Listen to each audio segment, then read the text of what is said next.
All right, gang. So we're going to talk about influence tonight, and I'm excited that you're here.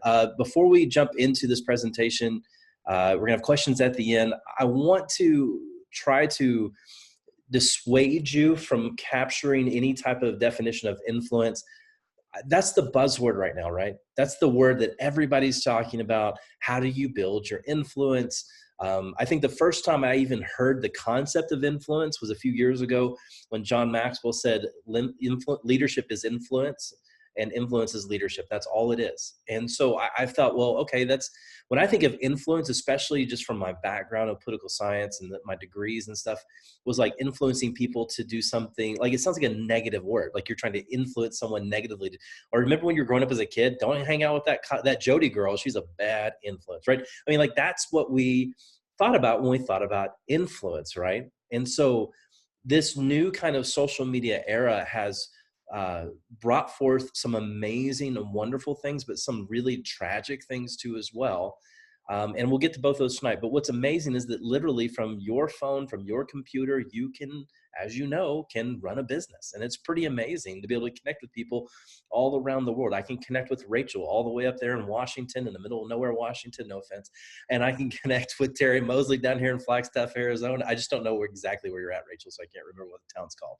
But Terry Mosley down here in Flagstaff, Arizona. And you know what's incredible is that when you have this medium, this platform of social media, you also comes with you a grave responsibility. That responsibility is that when you put content out there, if you put a status out that just says, hope everybody has a good day, that is content, whether you like it or not. That is content. You're like, well, that's simple. That's just the status. That's not a status anymore. It's now, everything's now content, and everything that you are putting out on social media, all the things that you're writing about and talking about in your videos and all the things is building a portfolio, is building a story, your story, right? Of who you are and what you represent and what you're about. And if we're not careful, the story gets away from us, right? If we're not careful, the story can be erratic because we don't have a plan. So can I tell you what's not going to happen? And no offense to all of you, prove me wrong. I would love for you to prove me wrong. You're not going to have a random viral video that's going to get you all the people. It doesn't happen to a lot of people like that. Jody probably remembers this person, but there was a guy who used to be in Plexus. He was in Emerald. He was a teacher in Dallas. And do you remember Scott, right? Scott, I forget his last name.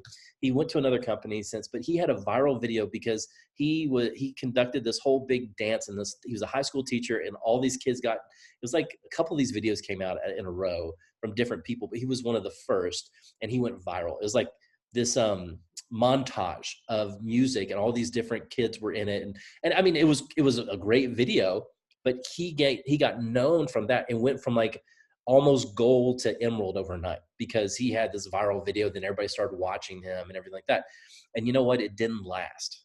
It didn't last. I remember talking to him at a leaders retreat. I said, man, it was a great video. And he said, you know what? It was a great video, but it was one of the best things and one of the worst things that's ever happened to me because I could never match that again. Everybody thought I loved to dance and music. That's really wasn't my thing. I just thought it'd be fun to do this with my students, So he was building a story that really wasn't his story. So can I tell you the likelihood of you creating a viral video that's going to give you all the influence and you're going to be this major influencer probably isn't going to happen.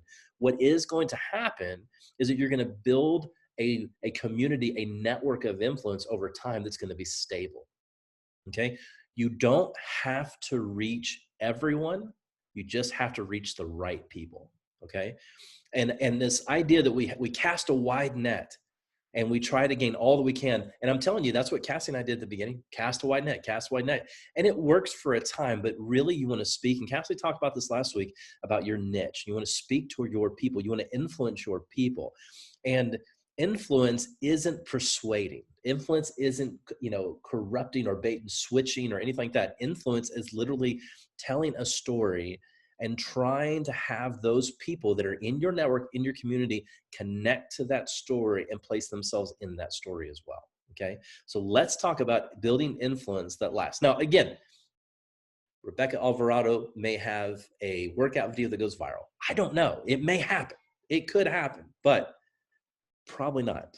Probably not. We want to go and have a plan, a strategic plan on how we do this. So what is influence? So let's talk about this, because I don't think there's a grand definition of what influence is. And I can't stand when people talk about something and you don't really know what it is. Like no one defines what it is. So I tried my very best.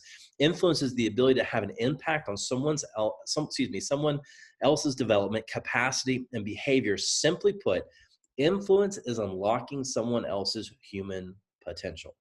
You are in the human potential game, okay? You're trying to talk to that stay-at-home mom of 3. You're trying to speak to that pastor's wife. You're trying to talk to the almost retired person who's been in their industry for so many years and about to have an empty nest or whatever the case may be. You're trying to let them know that they have more potential inside of them, that these products have something for them that they can connect with and that they can help their lives and they can go to a higher plane of existing, honestly. That's what you're trying to do. You're not selling anything. That's not what influence is. Now, there's a whole thing on social selling that's an amazing thing, but we're not talking about selling tonight.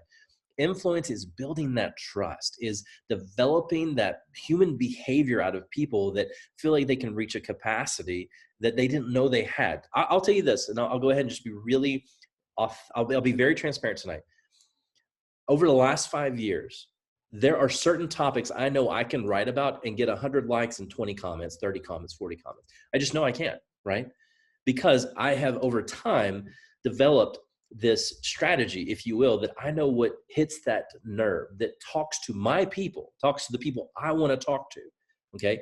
But if I go over here and I talk about, I'll tell you what, if I talk about something like scoliosis, just out of the blue, and Jody's probably coming like, he don't know what he's talking about. But she, because of her daughter, has become what? An expert of scoliosis. If you want to know anything about scoliosis, I promise you, Jody's your lady. She knows the answers. And she can weave and talk to that audience. When she says, okay, that's the audience I want to talk to tonight. That's who I want to reach today. Here's how I'm going to weave this word, weave the story. I've built this trust over time. We've gone through a journey together. I'm going to speak to them. I want to influence them. I want to talk to them. You may scroll by that and be like, that's not for me. That's okay. She's speaking to a direct audience of hers that she's connected to, right? Do you remember when, was it AT&T or Verizon that came out with Who's Your Five? Remember that? Like you had, like, it was a big deal. Like if you got in someone's top 5, I mean, like, you know, whatever. Or was it MySpace, right? MySpace, you had your top 5, right? And I don't think Rebecca's like, my who? But everybody else knows what I'm talking about. I'm not guessing anybody else's age here, but let's just say that, but you know, you had your top 5 friends. And if you made the top 5, look out. I mean, that was a big deal. You need to have about 4 or 5 different communities. And I'm not going to get into niche like Cassie did last week, but you need to have 4 or 5 different communities that you want to influence. Like I said, if you try to be everything to everybody and reach everybody all the time, you'll actually be nothing to nobody and reach nobody none of the time. That's just reality. I'm not going to try to be someone I'm not. I'm not going to try to influence a community and crowd. And I want to gain my influence. And maybe I want to develop an area over here that is undeveloped. Maybe I want to get into mountain biking. And I can build different areas of influence. That's fine. But you can't speak as an expert and you can't speak to that community if you're just starting out. You got to ease into that.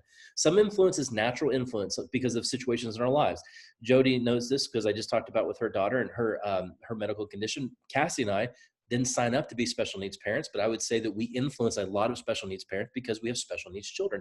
Not something that we asked to be a part of, right?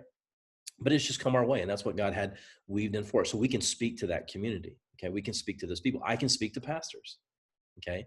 I had somebody email me, another guy in Plexus. He's a man in Plexus. He's messaging me. He's like, I'm trying to reach all my pastors, but they're not listening. I was like, because you're not a pastor. Because that's not your people, right? That's not your people. Doesn't mean you can't reach a pastor and get them on your team or whatever, but you're trying to influence maybe a community that isn't your niche community. Influence is not getting someone to do what you want them to do. That is manipulation. Manipulation is that. And can I tell you, there's a real pull right now between what I would say, and I know that maybe not everybody shares the same faith in here, so that's fine. But for people who are of faith or maybe have moral standards, there's a little bit of a pushback right now on influence. They're like, well, influence feels like manipulation. because I wouldn't actually add those people as my friends on social media platform if I wasn't in Plexus. So am I just not adding friends to gain customers or gain people? And there's that pool, right? I mean, I think we've all felt that maybe a little bit at one point in time. We're like, well, wait a minute. Are we really trying to influence people, or are we trying to manipulate people and get them in? Well, can I tell you, are you trying to influence them to get to Plexus? So if you and I are, and I keep picking on Jody because she's in my screen, but let's say Jody and I are having coffee, right? We're enjoying a cup of coffee together. And I just went to the greatest restaurant on earth that I think her and Matt should try the next night. Guess what I'm going to do? I'm going to say, you and, well, pre-COVID, you would like to go to this restaurant. You need to try it. It's amazing. It has the best escargot you've ever had in your entire life, because we know Matt and Jody, fancy people, pinky up. They eat escargot. They oysters in the half shell, some maybe what's that, caviar, all that stuff. So I mean, we said this is where you should go. Of course, if you're across the way from your friend or even an acquaintance and you're part of a conversation and something comes up that you really enjoy, or something comes up that and you've experienced, you're like, oh, you should try this, you need to get to this. It's the same thing, okay? You're not trying to get something to do what they don't want to do. I'm not gonna be like, Jody, Matt, if you don't go to this restaurant, we will never be friends again. I will never speak to you again. Of course not. I'm just saying, hey, this is a really great experience. Maybe you can go and have a similar good experience, okay? So it's not it's not manipulating someone to get them to do what they want to do. It's awakening them to the possibilities that their actions can create. Influence can easily change to manipulation if our heart position and our mindset are off. If we are in the game of gaining points and not relationships and people, then our influence does become manipulation. How many times have you gotten a message from maybe another MLM person, or maybe somebody who's trying to sell you something, or maybe someone who's trying to have you donate to someone, like, hey, Rachel, haven't talked to you in years. Hope you're doing good. Oh my gosh, I just saw that you just went to whatever vacation. It's so amazing. And Rachel's like, oh my gosh, I haven't heard from Cindy Lou in so long. Cindy Lou, it's so great to hear from you. Oh my goodness, well, we're doing great. And you write a novel back to her, right? Tell me about your life. And what does they do? Well, I cannot wait to tell you about the opportunity of a lifetime. Now, what does that feel like? You don't feel influenced at all, do you? You feel manipulated. You feel like they didn't care anything about you, that they're just trying to get through the minutia of conversation to get to the sell. All right. Now, again, I'm all about cold messaging if you want to do cold messaging. Yeah, I'm all about cold messaging to a warm market. Okay, we'll talk about that in a little bit. But influencing people can easily turn into manipulation if our heart position and mindset are off. But our heart position and our mindset are not going to be off. We are going to create within them an awakening of possibilities that their actions can really get them to those possibilities. It wasn't until I saw a random video that Jared Abart produced that had him and Kristen Abart, who are diamonds in our companies, see it was a financial video, a non-Plexus sanctioned video that they use for their own personal use. We got a hold of it. And they've since taken away because it got cracked down on, because it was not whatever. Help me out with the word. Compliant. Thank you. It wasn't compliant, but it was amazing. And I saw these people and I thought, we can do that. It awakened me to that idea that it influenced me because they talked about their marriage, their faith, their kids, and it spoke my language, right? It spoke to who I was. And so it awakened me to some kind of different plane of achievement, of positioning that I can actually be in. All right. So what we want to do is own our influence first. Whether you know it or not, whether you believe it or not, you are an influential person. Now, you may think, well, I mean, you don't know my network's small. I've been stuck at this rank forever. I didn't have Facebook before I started in Plexus. And I know that one person, that is their story here. I didn't have Facebook and I jumped in and I've got a Facebook account because of Plexus. I don't have a lot of influence, but whether you know it or not, the moment someone says add friend, the moment someone says confirm friend, like a post or whatever, you have influenced that person. You would be shocked to see the influence that you have in people. If Terry Mosley was to tell me tonight that I don't have any influence, Kyle, I don't know what you're talking about. I promise you, the people who know Terry on this call We can mute Terry and say, how has Terry positively influenced your life? And person after person after person would say, she is kind, she shows up, she's dependable, she's loyal, she's supportive, she's encouraging. And these are actually all real things about Terry that I'm mentioning, not just things I'm listing off, because Terry has made that influence on me. She's not my direct downline. She is, not, she's on my team, but she's a few people down. But yet she has made an impact that has gone all the way to me, moved my heart to where she has my trust. Terry has my trust. If Terry told me this is the greatest guacamole you would ever try, I would eat that guacamole because I trust Terry, because she has influenced. Do you see what I'm saying? She has influenced me. So you are an influencer, whether you believe it or not. You are a influencer. And that's a great thing. Influential people can gather a crowd for a moment, right? But an influential leader, which is what we want you to develop into, can grow a culture for a movement. And make no mistake, you are in the movement making business. You're moving people to health and happiness. You are moving people to financial freedom, to time freedom, to health freedom. You're moving them from where they are, where they feel stuck, where they feel alone, where they feel like they're not connected, where they feel like they have no purpose, they don't have any kind of growth, they feel terrible in their body, they feel terrible in their minds, terrible in their hearts. You're trying to move them along, okay? And you can ask people who've been in the news for a while, Jody included, Kelly included. We are in the movement making business. We go by movement, not stagnation. We move people along, right? Move them and influence them to that greater existence, to that achievement that we know. We unlock their human potential. So you are in the movement. It's time to show up, though, in the world with your influence, because the world needs more of what you have and what you have found. Has 2020 taught us anything? Is that when things are stripped away from us, when things on our rights, if you will, if I can use that word very loosely, okay?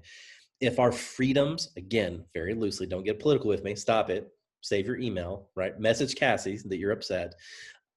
If your comfort, when those things get peeled back, what happens? Well, a couple of things. We get scared. We experience fear. But what also happens is, and it never fails, when difficult times come, when hard times come, when those things are stripped away, it also reveals to us what's important. There was a moment when we were brand new parents and only had 2 children at the time. That's a long time ago. And we were waiting on baby number 3, my little Evangeline. It was my first girl. And I was so excited.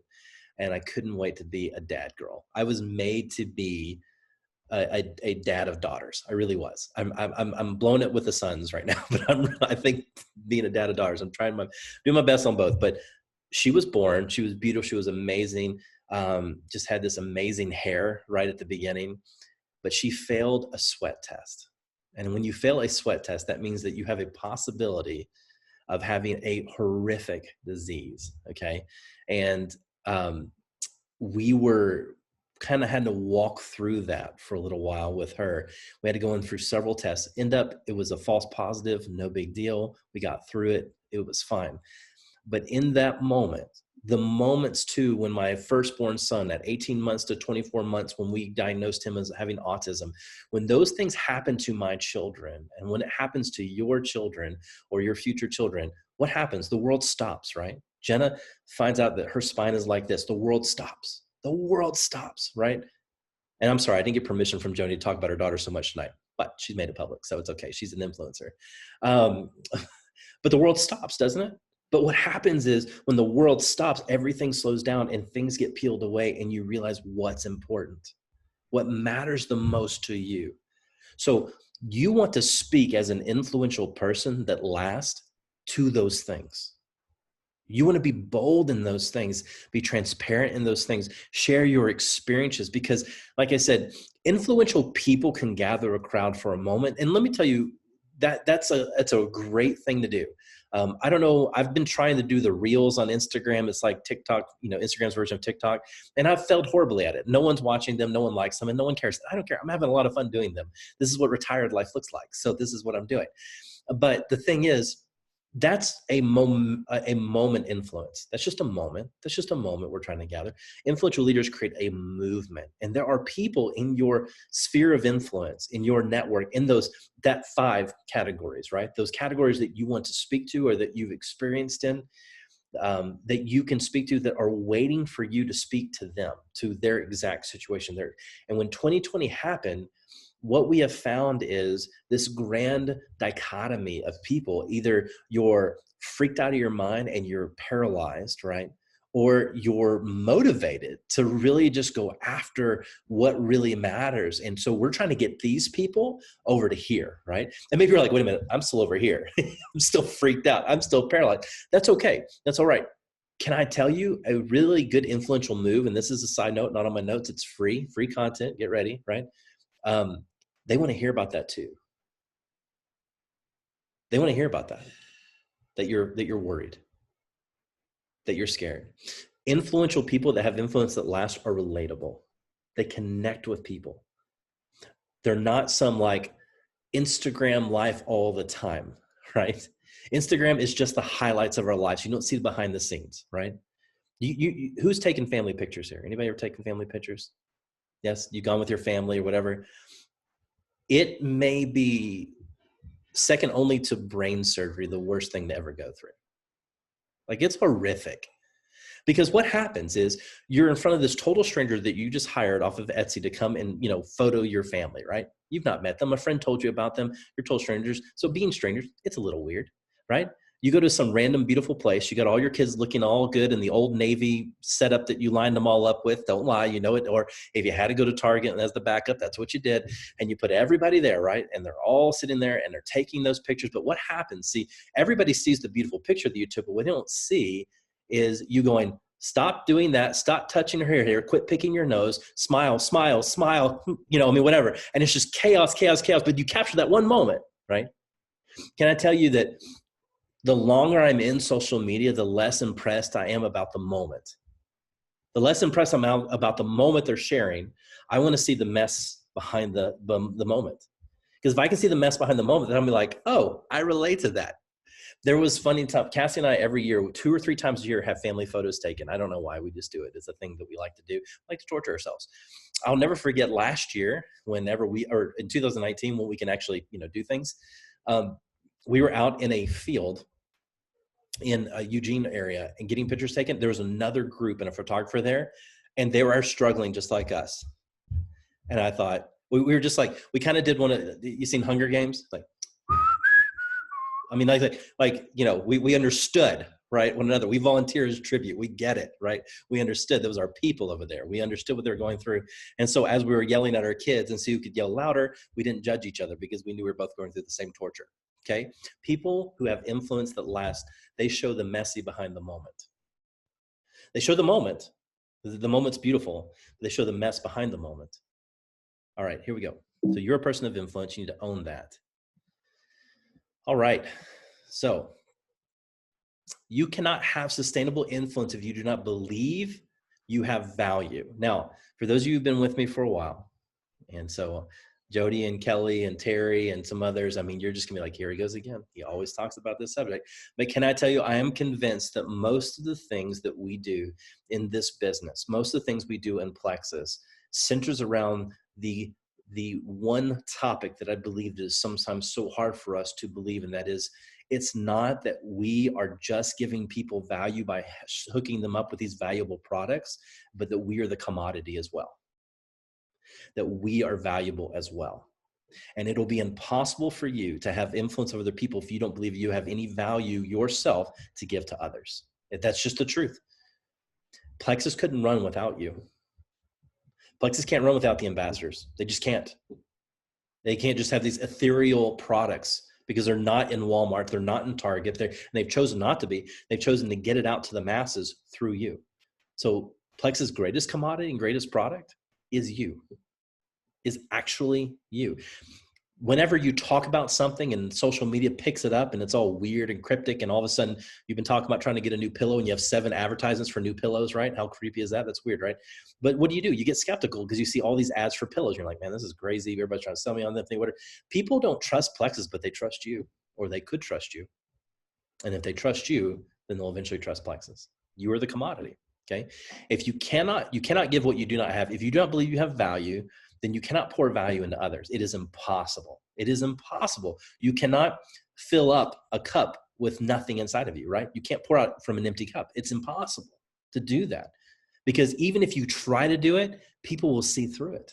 They will see through it every single time, that you don't believe in yourself, that you don't have value intrinsically within you. So how in the world are you going to pour out extra value to them, right? It's going to show up in your post. It's going to show up in how you show up in social media, or whether you're not, you show up at all in social media. I mean, guilty, right?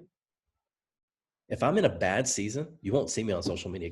We're friends, right? Okay, you're part of the Rise Academy. So let me just be really honest. If I'm going through a difficult time with my mindset, my heart position, with my walk with the Lord, or whatever, or whatever has happened, there's issues, I ghost. When you know I'm doing well is when I show up. And that's hard, man. That's really me being very vulnerable with you tonight, but that's just truth. And so daily, if I don't get up and for me, this is me, maybe not you, not forcing anything on you, but if I don't get up and I don't get in God's word, if I don't get up and pray, if I don't see the intrinsic value that I have, then it's hard for me to give out value to other people. It's hard for me to show up. So I want you to write down this statement, and you're going to think this is silly, this is ridiculous, but it's not. It's an affirmation, and I believe in it. I have influence because I have value. Now, see how that's worded? It's not, I have value because I have influence. That's not what it is, because that is what the world tells us it is. That's the inauthentic moments of social media that want to convince you that until you get to some epsilon of followers, of retweets, of shares, of likes, then you have value to other people. But that's not true. There is a pastor. He is retired. He lives in the middle of nowhere, Illinois. And he has a Facebook account. And he has 30 friends. I'm one of them. And he says some of the most profound things I've ever seen in my entire life. He'll not be famous. He's not an influencer, but he influences me, who then tries to influence thousands. I have influence because I have value, and I have value to give. Not that I have value because I'm influential. That value comes within, not from an external source. My dad used to tell me that the sum of your value is not equated to the opinion of people around you. Someone asked me, I had a colleague, he's another pastor, and he said, he messaged me and he said, I see your little TikTok reel things. Is that what retired pastors do? He was trying to be funny, but also kind of a backhanded compliment, whatever. And I said, yeah, when we don't care what people think. He stopped messaging me, because that's not where my value lies, is your opinion. My value. And so I think sometimes when we put out, how many of you have done this? Have you, and show of hands, or maybe you can do an internal hand if you don't feel like showing your physical hand. But how many of you put out a post that you think is really good? Like you put out and the copy, spot on, right? Great copy, great content, beautiful picture, great graphic you stole from somebody else because you can't make a graphic like that. And you put it out there, and what happens? 4 likes and one's your mom.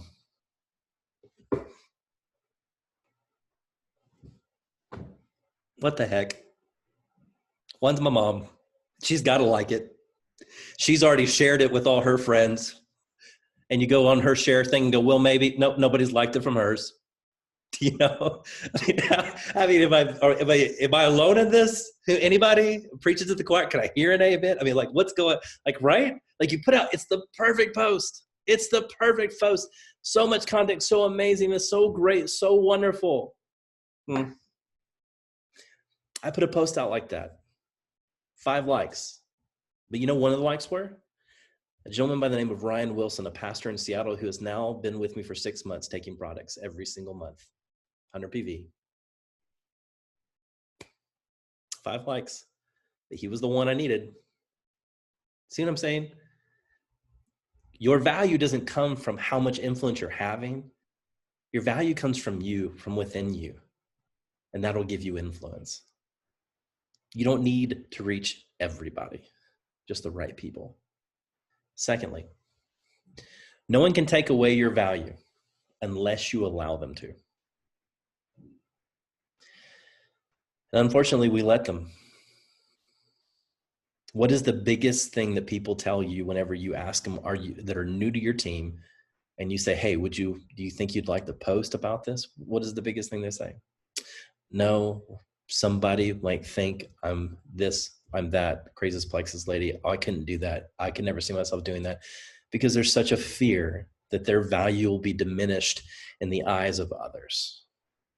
And you know what the crazy thing about that is that if they could get over that fear and build a community that they influence, who are connected to these products, connected to their people, their network, and they start thriving and reaching that human potential we're trying to get them to reach, they won't care a bit what others used to think. There's a guy who went to high school with me. When first year of Plexus, every time I put anything about Plexus, he was the nastiest, snarkiest, whatever. And I was just like, man, because I had a lot of respect for him. He was in the same profession. He was a pastor along with me. We both became pastors. We were both hoodlums and became pastors, so God works. And so, but the thing is, I had a lot of respect for what he thought of me. And I really value what he thought. It was just snark after snark after snark, to the point where I'm like, I'm not going to post anymore. I'm going to block him. I'm not going to let him see my post. I mean, all the things. And then all of a sudden I realized, I think he's really trying to steal my value away because he doesn't think he has any himself. Typically, negative people like to throw out negativity because it's the only thing they can control in their lives. And why would we let someone who doesn't value what we're doing steal our value? That makes no sense. That makes no sense. That's like opening your front door to a burglar saying, take whatever you want, I don't care. The most precious thing that you own is you, is your self-worth, is your value. So this person who doesn't even value themselves because they're lurking on social media to be negative towards you or judge you, why are we going to say, here, take that part of me? Speak into my life. Why would you let someone speak into your life who wouldn't even speak to you as a friend in real life? Why would you let them speak on social media then to you like that? So nowadays, people say, well, you don't let the truth out. No, I don't mind blocking and deleting comments. I'm all about it. I'm great with it. I got a quick finger. I'm like Billy the Kid of social media. Bam, you're gone. No, thank you. Because I don't need you. I don't need your negativity. I'm not even mad at you. I'm just sad for you now. I'm sad because this is who you are. This is what you become, where now we are not 18 anymore. Now we're 40 years old and you think you need to go on social media and get your voice heard because no one in your real life on your day-to-day listens to you. And so I'm just sad for you, but I'm not going to let you take it away. Your output does not equate your value. So many times our value diminishes because we didn't do all the IPA. We didn't sign up for all the book studies. We didn't show up to every meeting. We didn't post every day. Now I think you should post all the time, every day. I do. I think you should consistently show up. I believe that the meetings are good. I believe that you need to get into the books. I believe you need to grow. I think you need a coach. I think you need a lot of things, right? However, your output, like how much you put into this, doesn't equate your value, okay? It's the outcome that we care about. Right? So people try to diminish your value through criticism, but typically it's just a defense mechanism, right? They use to hide the fact that they themselves don't feel valuable. And you know what's crazy? Some of my greatest critics have eventually turned around and either tried Plexus or apologized later and said, hey, I was wrong. It's the real deal. I don't know. Jody and Kelly's been in this long enough. They've probably seen some of that. They've probably seen people come back around and go, hey, and I mean, we'd love to say, oh, now they're a jewel on my team. I mean, that's probably not it. But I mean, they come back around and they say, hey, I'm sorry, I missed that, right? So ways you feel your value diminished, the comparison trap. And man, we talk about this in Plexus a lot, but you want to kill your influence, then start comparing yourself to other people, okay? I'm bald. This is a reality. I didn't choose to be bald. My genetics chose me to be bald and my 9 children. Cassie will tell you, again, we're just friends tonight, okay? So we're being real. I hate being bald.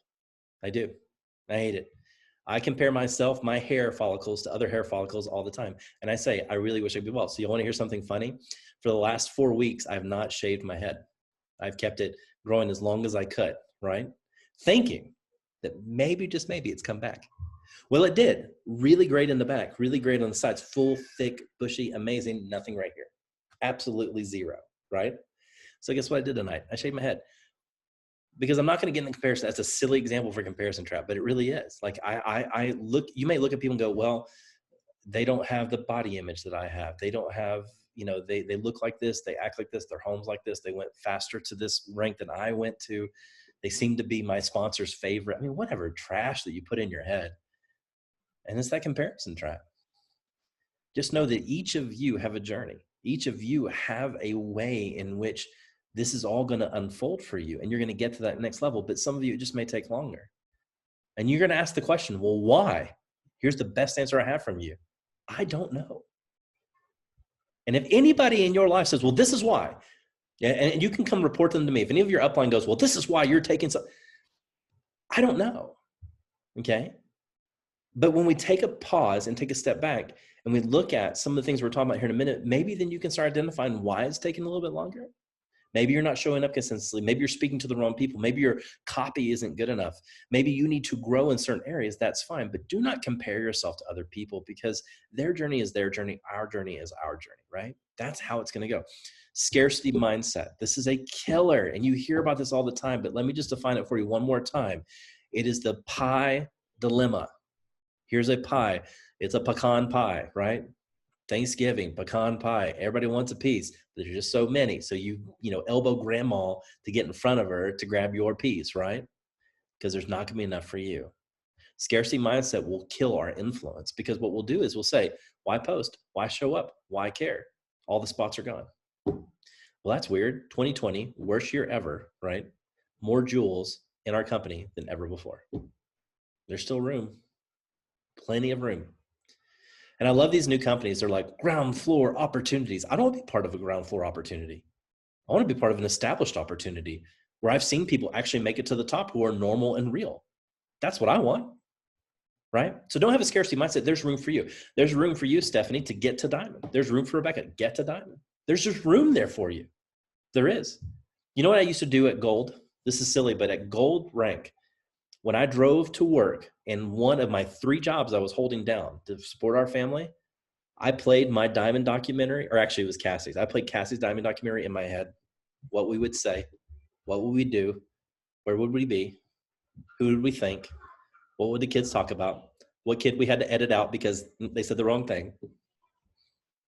I helped my mindset because I felt like, because when Cass and I were at that level, everybody was ranking. Everybody was ranking. It was a big momentum push in 2015 when we hit this thing, and then it kind of slowed down. And it could have been, we could have got stuck like, well, all the positions are gone. It's just not true. It's just not true. Then seeking success over significance, and I won't spend long on this, but I'll just put it like this, and I've made this post before, so I don't want to be redundant, but if you've seen it before, but I have met a lot of successful people, even successful people in Plexus, who have not made a significant impact on anyone. Yet I've never met a significant person who's making a significant impact on people that aren't successful. I've never met that person. When you make significant impacts on people's lives, whether it be 4 or 4,000 in your influence, you're going to find success. You're making that dent in people's lives, right? You're pouring in and feeding in and seeding that value into them. Okay. Then finally, marrying your value with your output instead of your outcome or of your efforts. And we talked about that a lot already, right? If you marry your value with your output instead of your outcome or your efforts, then you're going to find yourself diminishing in value and letting other people or even yourself diminish your value, which in the end kills your influence. Okay, so there's 2 types of influence. One we've already talked about a little bit, attractional influence, was neither of these are wrong. These are both really good, all right? But attractional influence, these are flashes of influence that people use to get someone's attention, right? We had an election year. Believe me, and you see it, right? It was very easy to have attractional influence, right? My guy didn't win. My guy should have won. My guy really won, but they didn't say it really won. I mean, my goodness, like, I'm so glad the election season is over. I don't care who you voted for. I think we can all agree we're just glad it's done. Okay. But that's an attractional influence. And why you saw some people go that route is because that can draw a crowd, right? Promise you, go on Facebook right now and say, you shouldn't vaccinate your children, and see the response that you get. Just see what the response you get, right? You're going to find that that is an attractional, influential moment that you can have, right? That's an attractional, that's a flash of influence, okay? Because what's going to happen is you're going to say, you shouldn't vaccinate your children, which, by the way, I'm not saying you should or shouldn't. That's between you and the Lord, okay? So this is just an example. Deep breath. But can I tell you, Joni from high school that you haven't talked to in years, but she's been Facebook friends with you for, 18 years. Guess what she's going to do? Oh, I hear you, sister. Well, she's never commented on your post before. She's never said anything about Plexus. She's never even liked anything. She even liked your cute little baby picture you put of your newborn. I mean, it's the cutest newborn ever he's ever seen, but she's never liked it. But you hit a nerve. You had attractional influence. Okay. Now, would I suggest you go make that social media post? That's not my cup of tea. Maybe it's yours. Go for it. But attractional influence is putting out a controversial opinion, or sometimes it's just promoting a sale, right? We had a lot of, end of the year sales this last year with Plexus, and like there's a giveaway or there's whatever. That's attractional influence. You're getting someone's attention. Okay. How many of you have gotten the emails already from Old Navy? Old Navy was tricky this year. It was like, this isn't a typo. You have 40% off at your Old Navy. I mean, whatever. That's attractional influence. I clicked on one because I was like, I kind of like Old Navy. What's this all about? So that's attractional influence, right? So it's burst of influence. It's just a burst of influence, okay? Then you have sustainable influence, and that's the goal, right?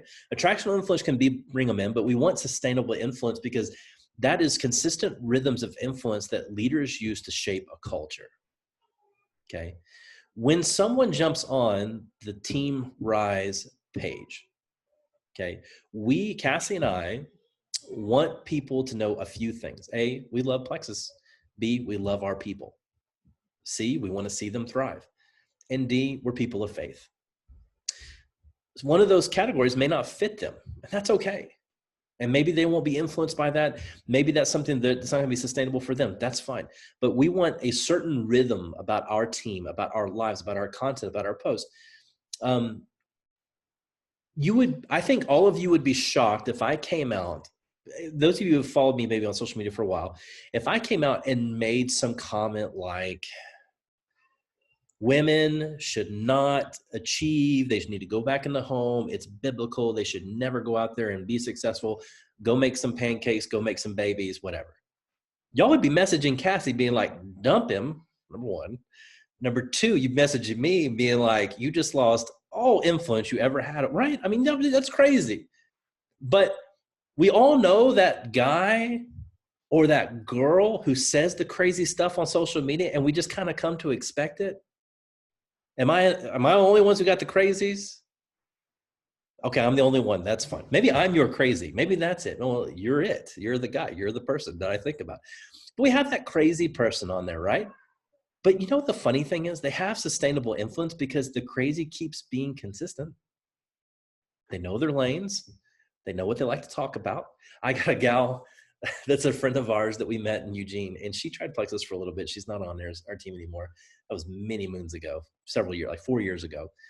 And she has a very strong opinion about COVID. And it's in her stories. It's in her Facebook profile. It's in her Facebook status. It's in her Twitter feed. It's in her Instagram feed.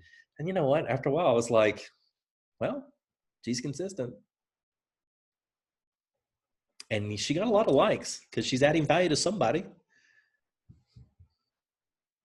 So attractional influence, burst of influence, kind of out of nowhere, kind of like, oh, there's a sale here, or controversial opinion that's not my norm, or, you may be surprised I say this, but, or whatever the case may be. It's a one-time attractional influence, a reel, a TikTok, right?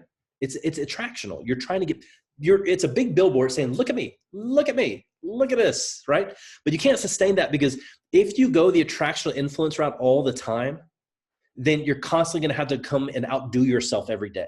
You see what I'm saying? You got to be more controversial the next day. You got to outdo people the next day. When I was a pastor, I had a guy on my staff. he said that we need to give giveaways at church. We need to do all this stuff. And I was like, man, I can't do that. It's got to be about worship and the message, because if we give away a car, we give away something for someone at Easter, we're gonna have to top ourselves the next week.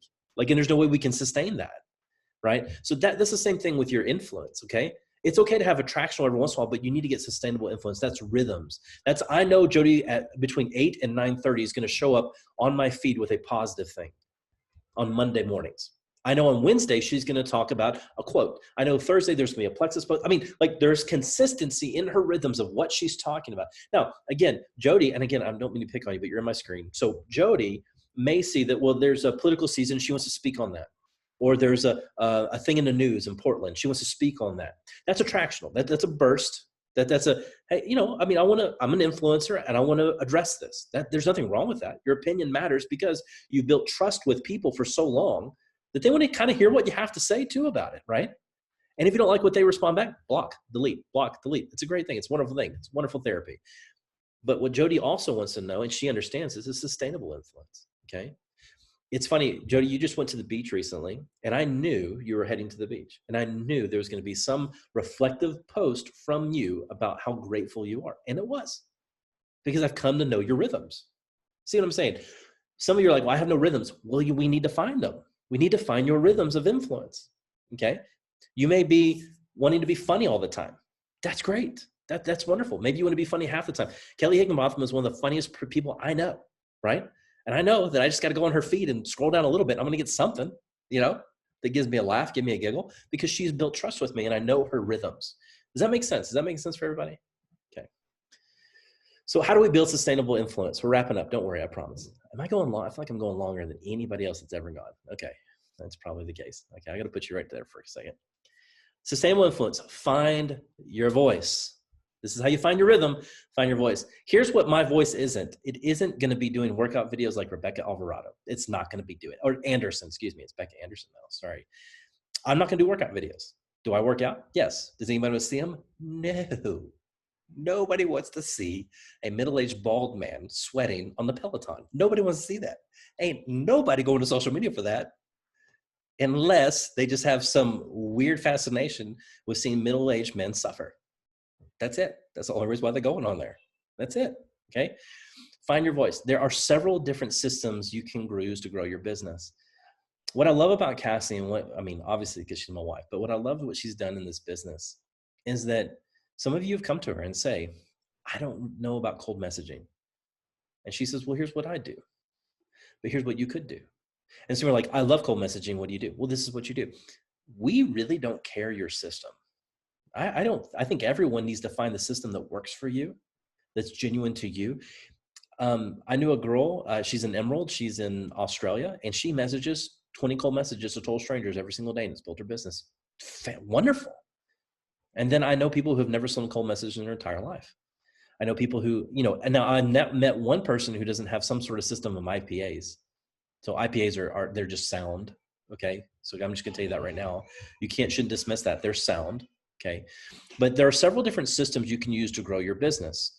Every system has its strengths and weaknesses according to who's using them, but not one system works for everybody. Find the system, the approach and strategy that fits your voice, matches your value, and will most enhance your influence. For me, I'm feel good. I want the person reading my post to feel good, to feel seen, to feel heard, and to feel valued. Probably my pastoral nature in me, but that's what I want.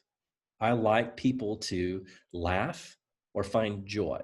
I'm not controversial. It's just not my nature.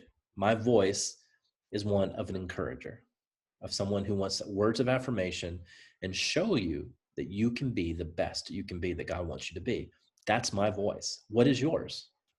And you're going to take some time and you need to do that. You need to take a step back and go, what's my voice? Because if you don't find your voice, it's going to be like you have schizophrenia, because you're going to just, and I'm not demeaning that medical condition, but you're going to be one way one moment and one way another moment. And, by the way, still scripts, still post. Wonderful. I love that about Plexus, but make sure they fit your voice, right? I'm not going to post about a Louis Vuitton purse, right? Because that'd be weird. No one's going to listen to that. That's kind of strange, right? But can I tell you that when you find your voice in the way that you have been equipped, people who you already influence or people who are in your network community that would be influenced by you are going to be attracted to you because you have confidence in finding your voice. I think half everybody's problem a lot of times with Plexus, you're just not confident. You're not confident that your voice matters, that your voice is reaching people. So find it. What is your area of expertise? Right? What's your area of expertise? I picked on Becca, but Becca teaches workout classes and used to whenever we didn't have COVID. And that's her area of expertise. If I want to know something about working out, I'm probably going to go to Becca or listen to her, watch her. Allie, who's not on tonight, I mean, like, she's a great cook and she has wonderful cooking videos and has recently become like this board game savant. I don't know, for some reason. And so, you know, I'm going to listen to her. I'm going to listen to those people who have found their voice. Kelly Higginbotham is another one that just, I know her voice. I know she's about empowerment. I know she's about encouragement. She's found her voice, right? And so when you find your voice and you find the message, you know, honestly, I don't say anything different. There's about 5 different areas and topics that I talk about in every single one of my posts. Like, well, that's not very original. Well, you don't have to be. That's me. That's my voice. That's what makes me feel like I have value and I give it to other people. All right. Show up consistently. You got to show up. You can't wield influence and sustainable influence if you're not there, if you're ghosting, right?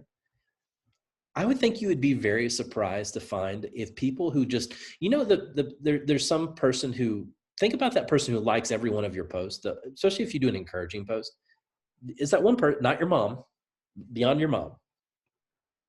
Some of you are like, my mom don't even like my post.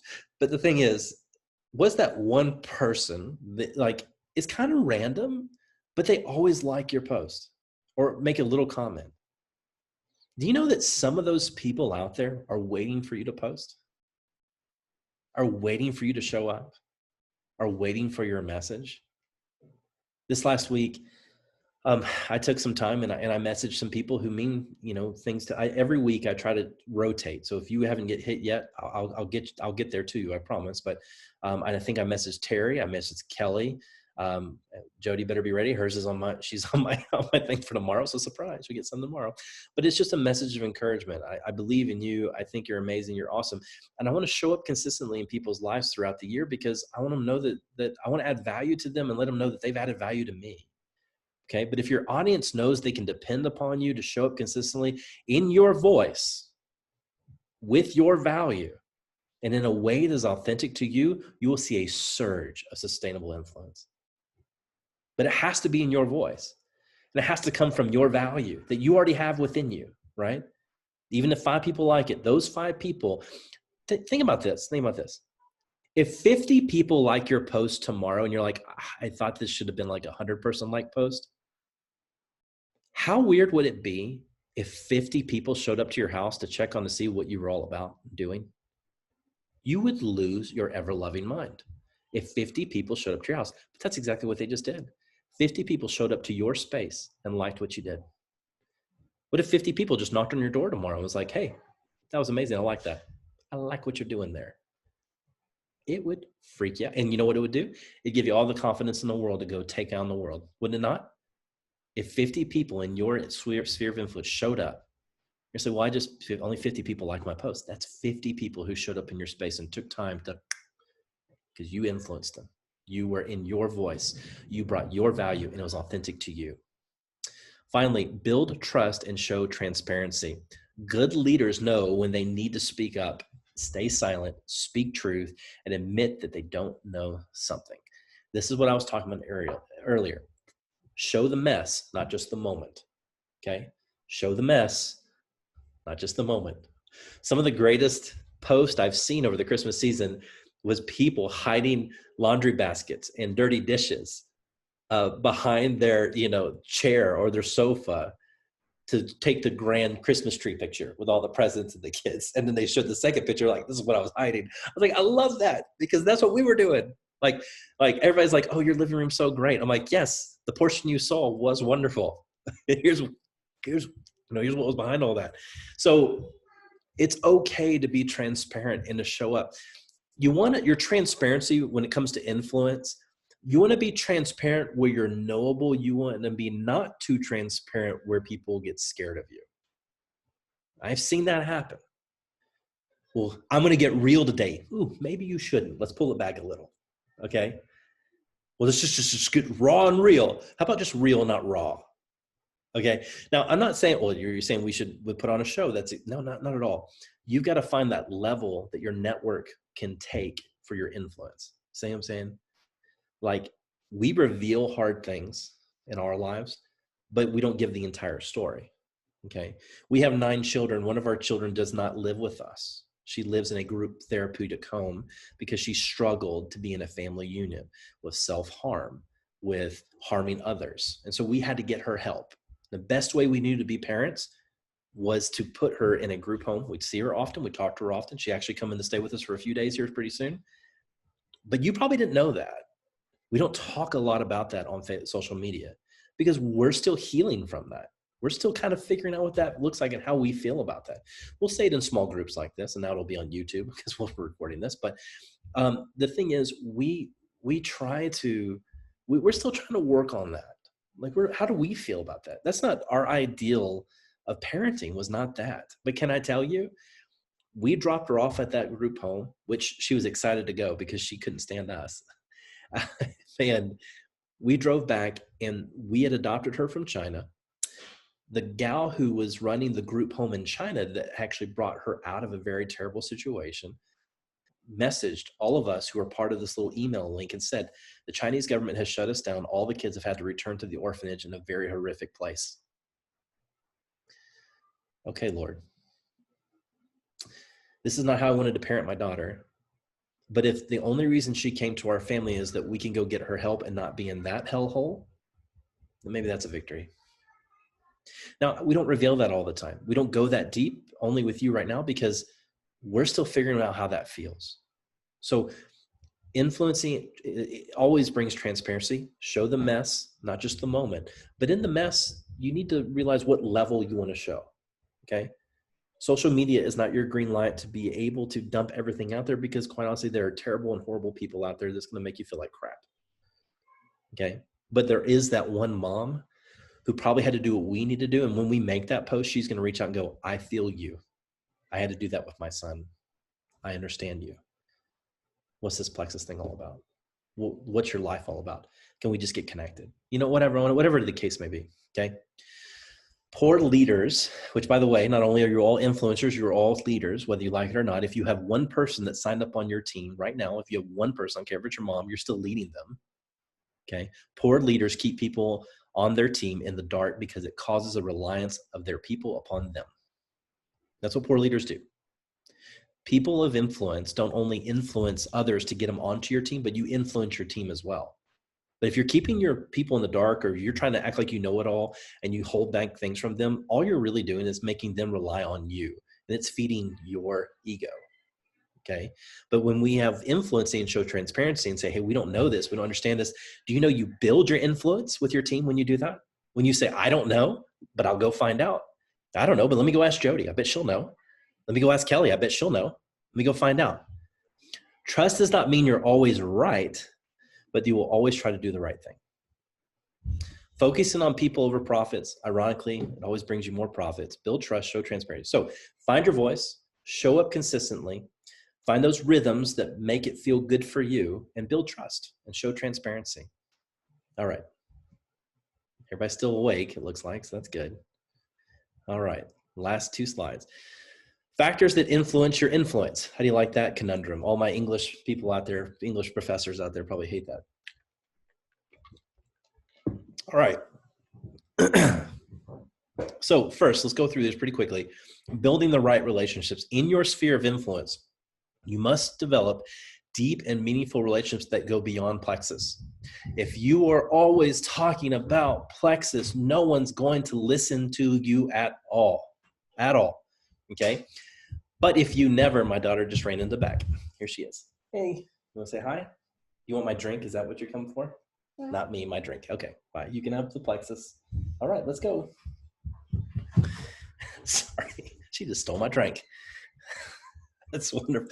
And she has influence on me because I don't care. I don't care that she just did that because she's amazing and she's my little girl and she's 3 and she's the baby and she gets whatever she wants. In your sphere of influence, you must develop deep and meaningful relationships to go beyond Plexus. Go back and look at your last 10 posts. If 9 out of the 10 are about Plexus, stop it. Please stop it. Okay?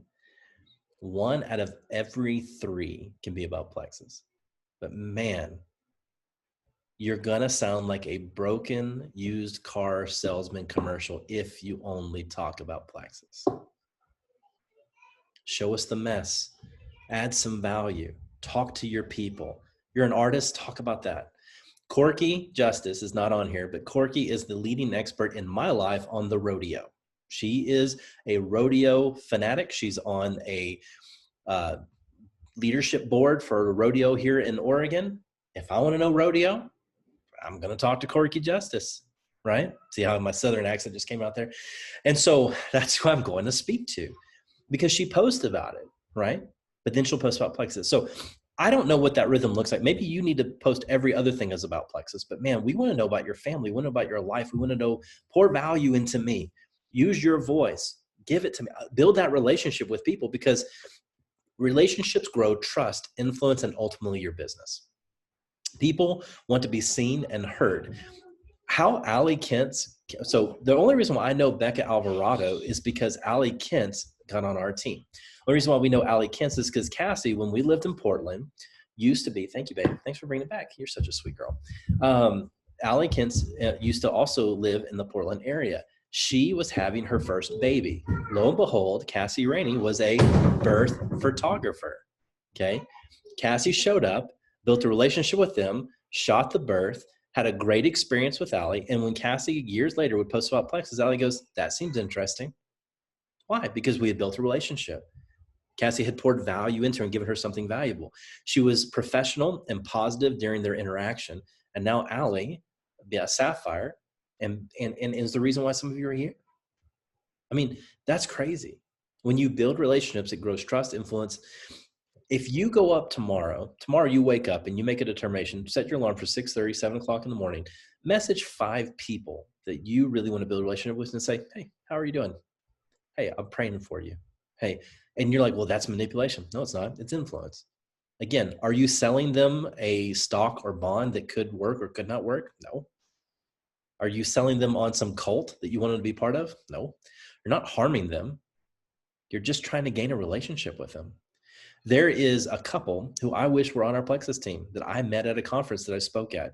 They have said no to Plexus 1,000 times, but guess what? We're still friends. I love hearing from them. And every once in a while, I'll message them and say, hey, Dan, how's church going? You're an executive pastor of a very large church. How's it going? How can I pray for you? What can that be like? They'll probably never sign up for Plexus, but man, I'm just trying to build that relationship with them because I care about people. And if we care about people and people are seen and heard, your business will grow. Okay.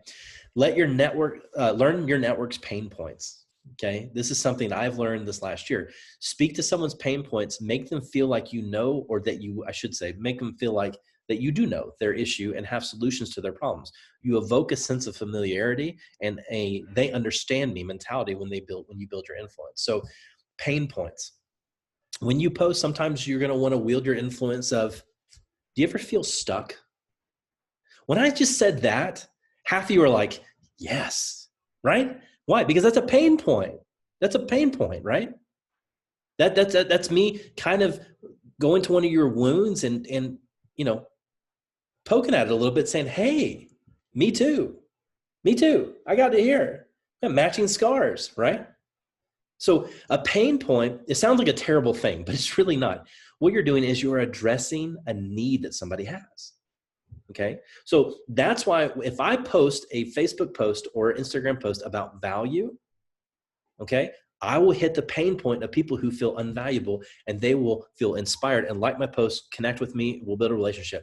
I promise you, if tomorrow morning, I might just do this just to kind of prove my point.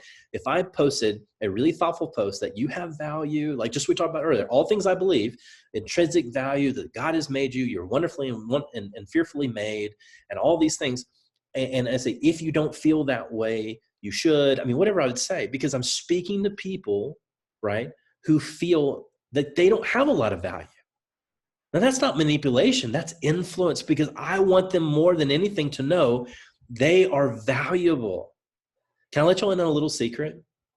My number one goal for everyone on our team, and this is crazy, and you're going to be like, oh, I can't believe you said this. I want you to meet Jesus. That's all I want. My number two goal is for you to make diamond. That's number two. Now, some of you may never make it to number one. That's okay. That's between you and the Lord, right? Whatever. That's my number one goal.